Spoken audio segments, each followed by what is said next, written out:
So, the build out of data center infrastructure was kind of an afterthought, I think, for our leadership. But over the first few years I was there, was getting towards the end of Steve's tenure, we did have an opportunity to take the leadership team on a tour of one of our bigger data center campuses at the time out in Quincy, Washington, and got a chance to talk to Steve along the way, which was fascinating.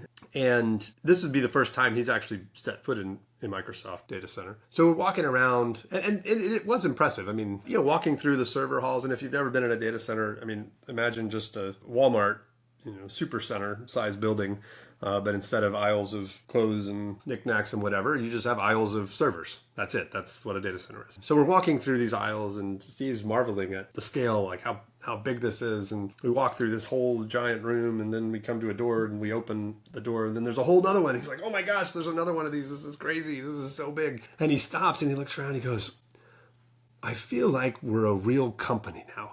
And I'm thinking, Microsoft has already been one of the most valuable companies in the world for a decade plus, or probably 2 decades at that point.